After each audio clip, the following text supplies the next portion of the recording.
అతిపెద్ద షాపింగ్ ప్రపంచం సిఎంఆర్ మన కరీంనగర్ లో ప్రముఖ సినీ తారలచే ఆగస్టు 9న గొప్ప ప్రారంభం.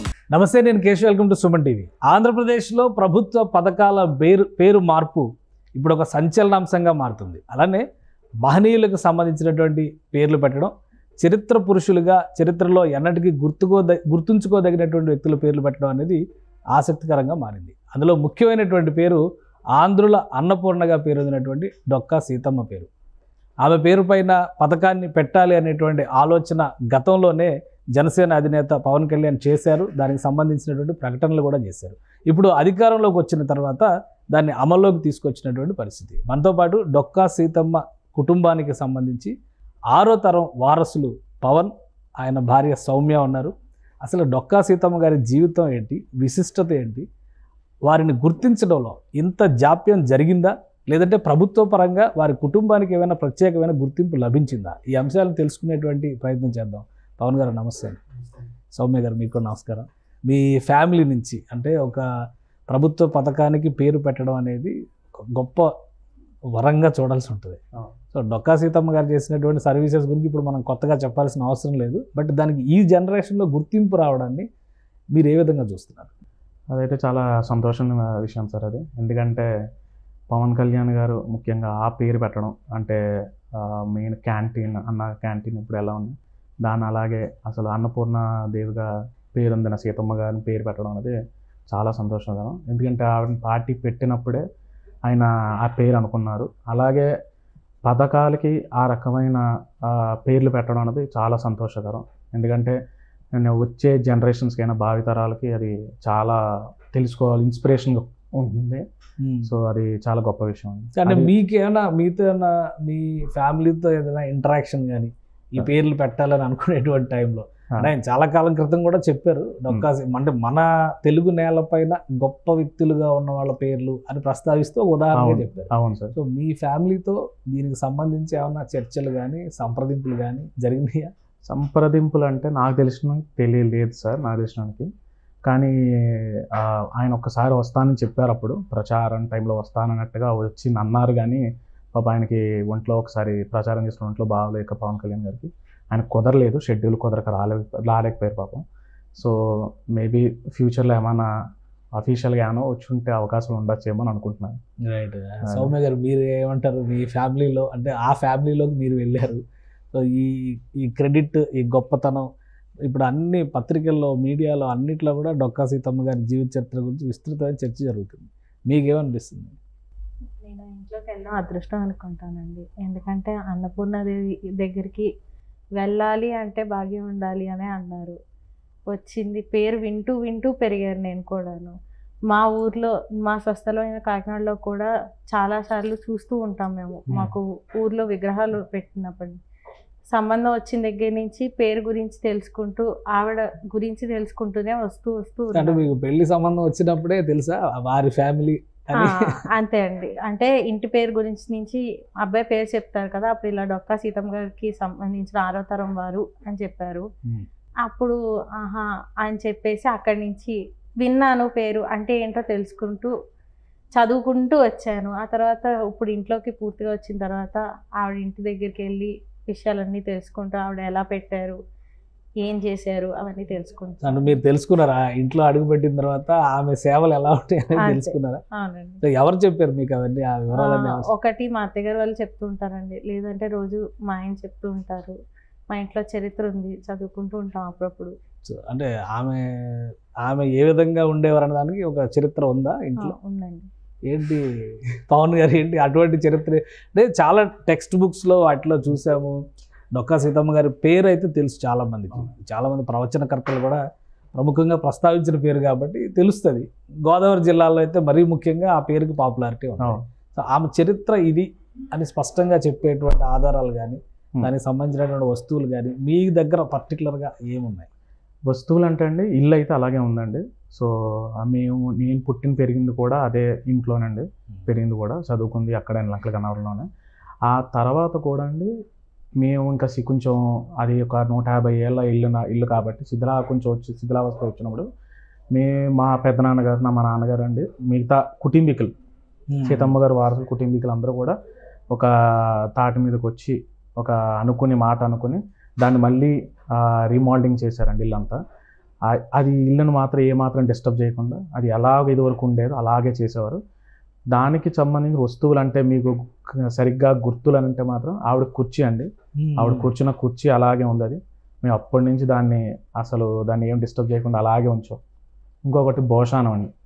భోషానం కూడా మీకు ఇంటికి వచ్చి చూస్తే మీకు కనపడుతుంది. మా ఫస్ట్ స్పెషల్ గా విజిట్ చేసింది, హౌస్ విజిట్ చూసారు అదే. సో ఆ విజువల్స్ మీకు అందులో చూస్తే క్లియర్గా ఉంటాయండి. ఆ రుబ్బరోలు, సనికిల, అలాగే మీకు పెరడు వెనకాల ఉన్న నుయ్యి కూడా ఉంటుందండి. చాలా 150 ఏళ్ళు అప్పటి నుంచి ఉన్నది అదే. అలాగా మీకు ఇంకొకటి చరిత్ర వచ్చేసి పుస్తకం వచ్చేసి ఏంటంటే పాఠ్యాంశాల్లో ఉందండి. కొంతమంది 1980లోను 70లో కొంతమంది చదువుకున్నారు వాళ్ళ చిన్నప్పుడు పాఠ్యాంశాలు. అది కాకుండా 1956లో అండి ఈ సీతమ్మారి ఇంటి వెనకాల మిత్తిపాటి గారి ఫ్యామిలీ ఉంటుందండి, కుటుంబం. ఆ కుటుంబంలో చెందిన ఆయన 56లో మిత్తిపాటి సీతారామణ చైనులు ఆయన వ్యక్తి మొట్టమొదటిగా ఆవిడ చరిత్ర రాశారండి. అప్పుడు బయటపడిందని మొత్తం ఆవిడ ఏం చేశారు, ఎలాంటి సేవలు, ఏమేమి సంఘటనలు జరిగాయి అన్నది మొత్తం ఆయన రాశారండి. మొత్తం అక్కడి నుంచి అవి ప్రచురణ బాగా అయిందండి. చాలామంది తెలుసుకుని కొంతమంది కవులు కానీ వేరే వాళ్ళు హైదరాబాద్ సంబంధించిన వాళ్ళు చాలామంది వచ్చి వాళ్ళ శైలిలో వాళ్ళు రాశారండి పుస్తకాలు. అంటే మీకు బయట ప్రపంచానికి తెలిసిన తర్వాత కూడా ఎక్కడ అధికారిక గుర్తింపు రాలేదు అనేటువంటి ఇది ఉంది. సో అటువంటి గుర్తింపులు వచ్చిన సందర్భాలు ఏమైనా ఉన్నాయా? కేవలం పుస్తకాల్లో వచ్చింది, చరిత్ర పరంగా చెప్పుకుంది, ప్రభుత్వ పరంగా గుర్తింపు వచ్చింది, అటువంటివి ఏమైనా ఉన్నాయా? ప్రభుత్వ పరంగా అంటే అండి ఒకటి మాకు గుర్తింపు ఏంటంటే సీతమ్మ గారు అక్విడేట్ అండి 2000 సంవత్సరంలో తెలుగుదేశం పార్టీ హయాంలో అండి. అప్పుడు బ్రిడ్జ్ ఓపెనింగ్ టైంలో అండి బాలయోగి గారు ఆ గుర్తింపు ఇచ్చారండి. లోక్సభ స్పీకర్గా ఉన్నారు. ఆయన లండన్ పర్యటన చేసినప్పుడు అండి ఆయన అక్కడ సీతమ్మ గారి ఫోటో చూశారండి లండన్ పార్లమెంట్లో. ఆ ఫోటోని చూసి ఇది ఈవిడ ఎవరు అని చెప్పి వాళ్ళ సెక్రటరీ గారిని అడిగితే అండి అప్పుడు సెక్రటరీ గారు కనుక్కుని ఇలా పలానా గోదావరి జిల్లా లంకలగన్నవరం గ్రామస్తులైన డొక్కా సీతమ్మ గారు అని చెప్తే సరే వీళ్ళకి ఏదో ఒకటి చెయ్యాలి మనం, అది ఆయన కాన్స్టిట్యున్సీ, ఏదో ఒకటి చెయ్యాలి, వీళ్ళకి శాశ్వతంగా పేరు నిలిచిపోవాలి అని అంటే అప్పుడు బ్రిడ్జికి ఆ పేరు పెట్టారండి, ఓపెనింగ్ అని. అప్పుడు మన చంద్రబాబు నాయుడు గారు, ముఖ్యమంత్రి చంద్రబాబు నాయుడు గారు అండ్ బాలయోగి గారు వచ్చి ఓపెనింగ్ చేశారండి 2000. అప్పుడు అక్కడ ఒక విగ్రహం కూడా పెట్టారు కదా, ఒక డొక్కా సీతమ్మ గారు. అసలు విగ్రహంలో ఇప్పుడు చాలా ఫొటోస్ వైరల్ అవుతున్నాయి. అవును, డొక్కా సీతమ్మ గారు అనగానే కొన్ని కలర్ ఫోటోలు కూడా వైరల్ అవుతున్నాయి. ఇప్పుడు మన దగ్గర కొన్ని ఫోటోలు ఉన్నాయి, ప్లే చేస్తారు. ఏ ఫోటో కరెక్ట్ మీరు చెప్పండి అందులో, ఎందుకంటే మీ అమ్మగారిది నాన్నగారిది ఫోటో చూసాము ఆల్రెడీ. ఒక అక్విడెక్ట్ దగ్గర ఒక విగ్రహం ఒకటి బాగా పాపులర్ ఉంది. కలర్ ఫోటోలు వస్తున్నాయి కొన్ని. ఆ ఫోటోలు ఎవరివి ఏంటి, లేదా డొక్కా సీతమ్మ గారి ఫ్యామిలీ అయినా? లేదు, కలర్ ఫోటోలు అయితే డొక్కా సీతమ్మ గారు కాదండి. ఆవిడ పునఃస్త్రీగా ఉన్నప్పుడు ఎటువంటి ఫోటో లేదండి. అంటే భర్త గారు ఉన్నప్పుడు అయితే లేదండి, భర్త గారు చనిపోయారండి అప్పటికే. ఆ ఫోటో వచ్చినప్పటికీ అంటే అది ఫోటో అంటే అప్పట్లోనే గీసిందండి అది, యాక్చువల్లీ అది చేతితో గీసిన ఫోటో. అది కూడా మొదట ఒప్పుకోలేదండి. ఒప్పుకోకపోతే ఆఫీసర్కి ఉద్యోగం పోతుందని చెప్పేసి నీ కడుపు నేను కొట్టలేను కాబట్టి సరే నువ్వు నీ కోసం నీ ఉద్యోగం పోతుంది, నీ కడుపు పొట్ట కొట్టిన వాడు నేను అవుతాను, నాకు కారణం అవ్వకూడదని చెప్పి ఆవిడ కూర్చుని గీయించుకున్నారు అనుకో. అదొక్కటే అనుకోండి. కలర్ ఫోటో ఇప్పుడు ఈ వైరల్ అవుతుంది ఇది డిస్ప్లే అవుతుంది, ఇది కాదండి. ఇది వేరే ఎవరో పెట్టారండి యూట్యూబ్లో. ఇది అప్పటికి చాలామంది ఫేస్బుక్లో పెట్టినప్పుడు కూడా నేను వైరల్ అయినప్పుడు చెప్పానండి, ఫేస్బుక్లో కమెంట్ ఇచ్చాను, ఇలాగా పలానా వారసునండి నేను చెప్తున్నానండి, అది కాదండి, కాదు తప్పు. ఇది మేము తర్వాత తెలుసుకున్నామండి. సర్లే అసలు ముందంటూ ఇది కాదు అని చెప్పాలంటే వాళ్ళు ఎవరు, మన ఫోటో ఎవరు అనేది అని తెలుసుకోవాలి. సరే అని తెలుసుకున్న తర్వాత మేము తాడేపల్లి రాఘవనారాయణ శాస్త్రి గారు అని చెప్పి ఆయన బాలా త్రిపుర సుందరి అమ్మవారి ఉపాసకులండి. ఆయన గుంటూరు గ్రామం చెందిన ఆయన అండి. ఆయన చాలా గొప్ప. ఆ ఫోటో ఇప్పుడు ఆయనదండి. అది అస్సలు లేదండి, సంబంధం లేదు. సో అది మేము చెప్పాము, కానీ ఆయన ఇంకా స్టిల్ ఎక్కడో ఉండిపోయింది, అది ఇంకా ఆ సోషల్ మీడియాలో ఉండిపోయిందండి. రైట్. ఇప్పుడు మీ ఫ్యామిలీ గురించి మాట్లాడితే డొక్కా సీతమ్మ గారికి 6వ తరం అంటున్నారు. అవును. సో ఏ విధంగా 6వ తరం, మీ క్రానాలజీ ఏంటి అసలు? క్రానాలజీ అంటే అండి డొక్కా సీతమ్మ గారికి ఆయన భర్త గారి పేరు జోగన్న గారండి. జోగన్న గారికి 2 కొడుకులండి, సుబ్బారాయుడు గారు అలాగే గోపాలం గారు. ఓకే. సో ఇప్పుడు పెద్ద కొడుకు వచ్చేసి ఎవరంటే అండి సుబ్బారాయుడు గారు అండి, చిన్న కొడుకు గోపాలం గారు. రాయుడు గారికి మళ్ళీ ఇంకో 2 కొడుకులండి, ముగ్గురండి. రామజోగయ్య, రామభద్ర గారు, సూర్యనారాయణమూర్తి. ఓకే. ఈ సూర్యనారాయణమూర్తిగా ఈ రామభద్రుడు కానీ 2 అండి, మళ్ళీ సూర్యబాబు, వెర్రిబాబు. ఓకే. మన రామజోగ గారికి ఒకే కొడుకు అండి, కృష్ణమూర్తి గారు. ఓకే. సూర్యనారాయణమూర్తికి ఏమో 3 కొడుకులండి. అందులో మా తాతగారు ఒక 3 కొడుకుల్లో గోపాలకృష్ణమూర్తి గారు అండి, వీరభద్రం గారు, ఇంకొకరు వచ్చేసి సుబ్బారాయుడు గారు మళ్ళీ. ఓకే. అదే. సో మీ తాతగారు, మీ నాన్నగారు, మీ తర్వాత మా వాళ్ళు ఎంతమంది? మీ నాన్నగారు వాళ్ళు? మా నాన్నగారు వాళ్ళు 2 అండి. ఓకే. ఒకళ్ళు ఉదయ్ భాస్కర్ రావు అండి, పెద్ద ఆయన, మా పెద్ద నాన్నగారు. 2 మా నాన్నగారు అండి, కామేశ్వరరావు గారు. ఓకే. మీరు మీ నాన్నగారికి? మా నాన్నగారికి 2వ కొడుకునండి. ఓకే. మీరు 2వ కొడుకు. మీ అన్నయ్య గారు ఏం చేస్తారు? అన్నయ్య గారు చార్టెడ్ అకౌంటెంట్ ప్రాక్టీస్ విశాఖపట్నంలో చేస్తారు. సో ఇప్పుడు ఈ మొత్తం తరంలో మీరు 6వ తరంలో మీ జనరేషన్ ఉందా? మిగతా వారి వారసులు కూడా ఎవరైనా ఉన్నారు? ఇంకా ఉన్నారండి, ఉన్నారు. అంటే 4వ తరం దాకా అక్కడే ఉన్నారండి. తర్వాత 5వ తరంకి వచ్చిన వాడికి ఇంకా ఎవరికి వాళ్ళు ఉద్యోగం రీత్యా వెళ్ళిపోయారండి. ఓకే. చాలా మంది. సో ఇప్పుడు లంకల గన్నవరంలో మీ నాన్నగారు మాత్రమే ఉన్నట్టు? అంతే, మా నాన్నగారు మాత్రమే ఉన్నారు ఆ జనరేషన్. తర్వాత జనరేషన్ లో మీరు ఇక్కడ ఉన్నారు, మీ అన్నయ్య గారు విశాఖపట్నం. ఓకే. మిగతా వాళ్ళు ఉన్నారండి, హైదరాబాద్ ఉన్నారు, బెంగళూరు, ఢిల్లీ, కొంతమంది స్టేట్స్కి వెళ్ళిపోయారండి చాలా మంది. సో అంటే ఫ్యామిలీ విశ్వవ్యాప్తం అయింది. మొత్తం రైట్. ఇప్పుడు మీకు ఇంట్లో చెప్పేటప్పుడు మీ చిన్నతనంలో అసలు మీ మా అమ్మగారి గురించి, అంటే మీ జనరేషన్స్ లో డొక్కా సీతమ్మ గారు ఇంత పాపులర్ అనేటువంటి విషయం మీకు చిన్నప్పటి నుంచి ఆమె గురించిన కథలు కానీ వివరాలు కానీ చెబుతూనే పెరిగారా, వింటూనే పెరిగారా, లేదంటే అసలు సంబంధం లేనట్టుగా మీ పనులు మీరు చేసుకుంటూ ముందుకెళ్ళారు? లేదు, మా అమ్మగారు మొదట ఇక్కడ డొక్కా వాళ్ళ ఇంట్లో కాపురానికి వచ్చినప్పుడు అండి, మా అమ్మగారికి కూడా పెద్దగా తెలియదండి. ఓకే. పెద్దగా తెలియనప్పుడు వాళ్ళ అత్తగారు చెప్పారండి, అంటే పెద్ద అత్తగారండి. యాక్చువల్గా మా నాన్నమ్మగారు తాతగారు అప్పటికి వెళ్ళారు పెళ్ళి చేసుకుంటే వచ్చినప్పుడు. సో పెద్ద అత్తగారు చెప్పారండి, ఇలా కూర్చోబెట్టి ఇలాగమ్మ సీతమ్మ గారు అంటే ఈవిడ ఇలా అని చెప్పారండి. అలాగే మాకు చిన్నప్పుడు కూడా మాకు చెప్పారండి. అంటే మా క్యూరియాసిటీతో మేము కనుక్కున్నాం, తెలుసుకున్నాం కొన్ని. ఈ కుర్చీ ఎవరిది ఏంటి, అసలు ఈ రుబ్బు రోలు సనికిలు మేము ఎప్పుడు వాడలేదండి. ఎప్పుడు కుర్చీలు ఎప్పుడు కూర్చుంది మేము ఎప్పుడూ లేదు, మేము కూర్చోం కూడా, అది ఎప్పుడు అలా వేసి అలాగే ఉంటుంది. ఈ రుబ్బు రోలు సనికిలు కూడా అలాగే ఉంచేవాళ్ళం. భోషానం ఒక్కటి మేము సామాలు అవి తీసేవాళ్ళం, మావేవో ఉంటాయి కొన్ని. ఆ సామాలు తీసినప్పుడు అడిగేవాళ్ళం ఎందుకంటే మాకు వరద వచ్చేదని, ఏడాది వరద వచ్చేది.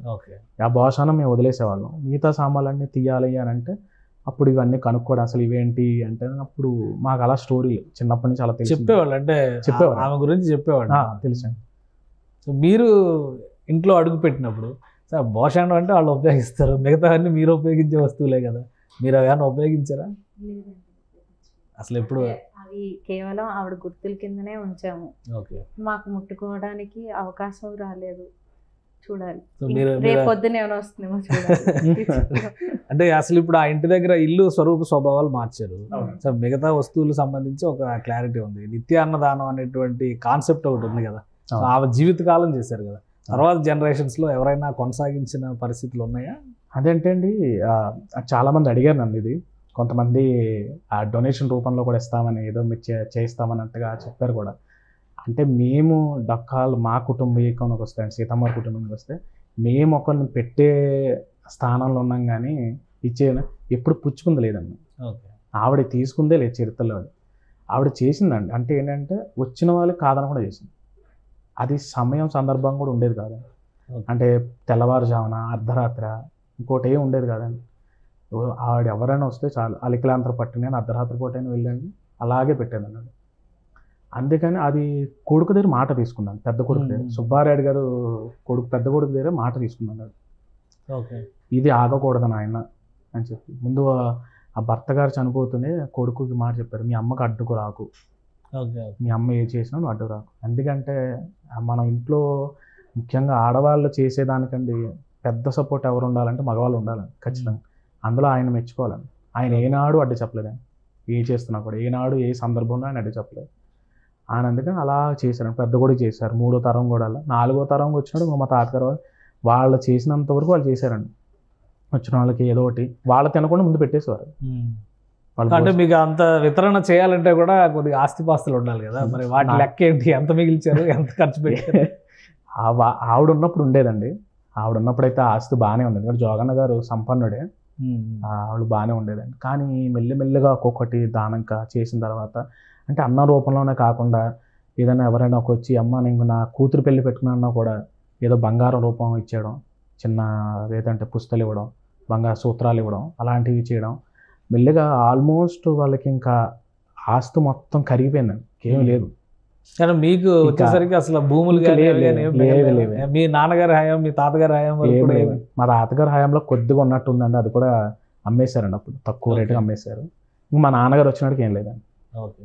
సో మీరు ఇంట్లో ఉన్నటువంటి వస్తువులన్నీ ఓకే, కానీ చెక్క కుర్చీ, భోషాణ ఇవన్నీ కూడా 100 ఏళ్ళు దాటిపోయినాయి హిస్టరీ కదా, ఎలా వాటిని ప్రొటెక్ట్ చేసుకుంటూ వచ్చారు?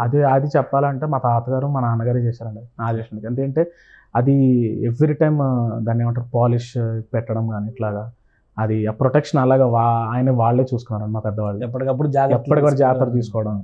అది మీరు ఏం చేస్తారు, మీరు మీ విద్యాభ్యాసం కానీ మీరు ఏం చేస్తారు అసలు?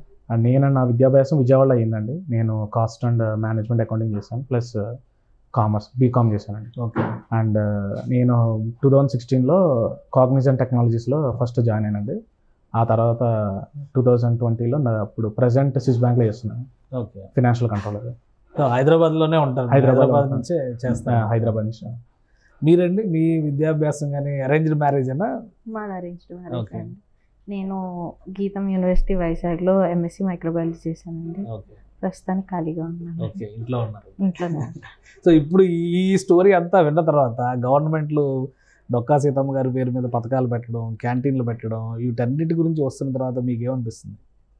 అంటే గవర్నమెంట్ వరకు అయితే మాత్రం ఇలా పేర్లు పెట్టడం వల్ల మేము అలాగే సర్వేపల్లి రాధాకృష్ణ గారి గురించి కానీ ఇంకోళ్ళ గురించి కానీ అలా అయితే సరే ఈ పేరు విన్నాము కాబట్టి వీళ్ళ గురించి ఏంటి అన్నది తెలుసుకోవాలనుకున్నాం. అలాగే ఇప్పుడు ఈ పేర్లన్నీ వింటుంటే మా తర్వాత జనరేషన్స్ వాళ్ళు కూడా ఈ పేరు ఏదో ఉంది కదా అంటే ఎవరు ఏంటి అనైనా తెలుసుకుంటారు, కొంచెం హిస్టరీ తెలుస్తుంది, వీళ్ళకి కూడా కొంచెం మంచితనం ఏమైనా రావచ్చు అని అవకాశాలు ఉంటాయి. డొక్కా సీతమ్మ గారు అంటే గోదావరి జిల్లాలో బాగా పాపులర్ అని, ఇప్పుడు రాష్ట్రం అంతా పాపులర్ అయ్యారు.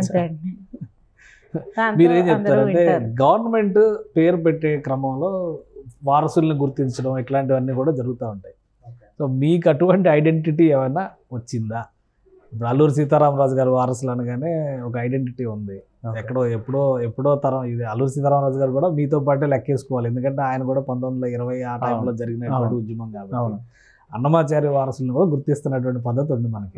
సో మీకు అటువంటి గుర్తింపు ఏదైనా లభించిందా, లేదంటే మేము డొక్కా సీతమ్మ గారి వారసులను క్లెయిమ్ చేసుకోవడం వరకే మిగిలిందా?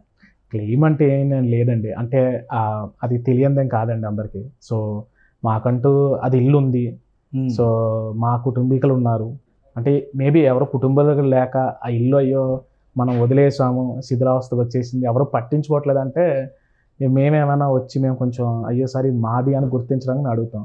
సో మాకంటూ నా తెలిసిన ఐడెంటిటీ మాకు ఆల్రెడీ ప్రజలు ఇచ్చేశారు, ఆల్రెడీ చుట్టుపక్కల వాళ్ళు మాకు ఆల్రెడీ ఇచ్చారు, కాదనడానికి అది కూడా స్కోప్ ఎవరికి లేదు. అది సో పథకం ప్రారంభం టైంలో అంటే క్యాంటీన్లు ప్రారంభిస్తారు అంటున్నారు.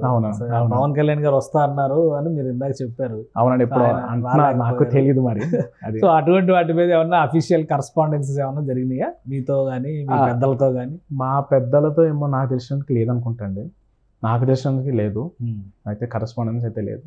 అంటే అటువంటి పేర్లు పెడితే బాగుంటుంది అని ఆయన ఆలోచన నుంచి. మీరేం ఎక్స్పెక్ట్ చేయట్లేదా ప్రభుత్వ పక్షాన కానీ మీరు కానీ మీ ఫాదర్ కానీ ఏమి ఎక్స్పెక్ట్ చేయట్లేదా? అంటే ఈ గుర్తింపు చాలని అనుకుంటున్నారా?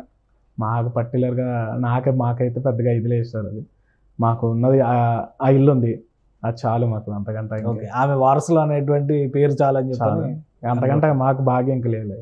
ప్రభుత్వ పరంగా ఇప్పుడు కార్యక్రమం మధ్యాహ్న భోజన పథకం అవును సార్ స్టార్ట్ అయింది, ఆల్రెడీ జరుగుతుంది. స్కూళ్ళల్లో అన్నింటిలో కూడా బోర్డ్స్ మెనూస్ అన్ని రాస్తున్నారు చాలా క్లియర్ గా. సో నెక్స్ట్ క్యాంటీన్స్ మొదలు పెడతారనేటువంటి మాట చెప్తున్నారు. ఇంకా డొక్కా సీతమ్మ గారి సర్వీసెస్ విషయంలో కానీ ఆమె వితరణ గురించి కానీ భవిష్యత్ తరాలకు తెలియాలంటే ఏం చేస్తే బాగుంటుందని మీరు ఫీల్ అవుతున్నారు?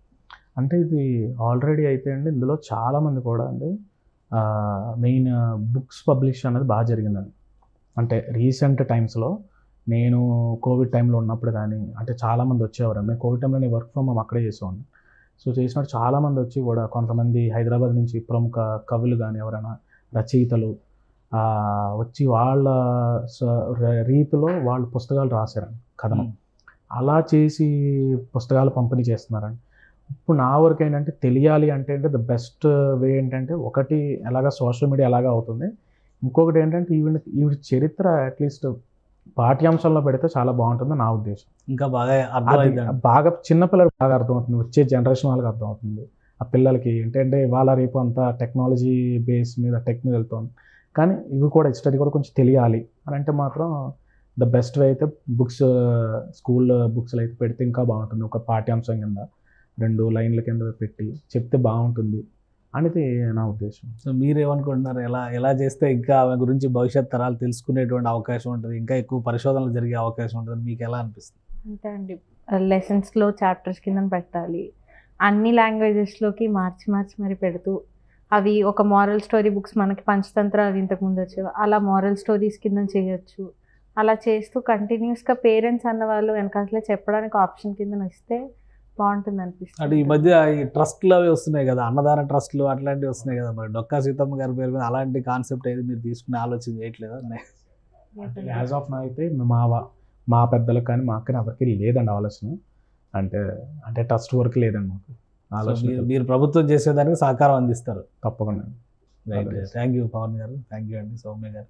ఇది డొక్కా సీతమ్మ గారి చరిత్ర భవిష్యత్ తరాలకి తెలియజెప్పాల్సినటువంటి అవసరం ఉందని ఆ కుటుంబీకులు భావిస్తున్నారు. అదేవిధంగా ఇది 6వ తరం అయినప్పటికీ కూడా ఆమెకు సంబంధించినటువంటి స్మృతుల్ని కాపాడుకోవడం ద్వారా భవిష్యత్ తరాలకి స్ఫూర్తినివ్వాలని భావిస్తున్నారు. ప్రభుత్వం తీసుకున్నటువంటి నిర్ణయం ఇన్ని సంవత్సరాల తర్వాత డొక్కా సీతమ్మ సేవలకి ఒక ప్రత్యేక గుర్తింపుగా వారు భావిస్తున్నారు. అదేవిధంగా రాష్ట్ర ప్రభుత్వం ఈ పేరు పెట్టడం వెనకే ఒక అద్భుత విజయాన్ని సాధించినట్లుగా పవన్ చెప్తున్నారు. ఇది స్పెషల్ డిస్కషన్. Keep watching.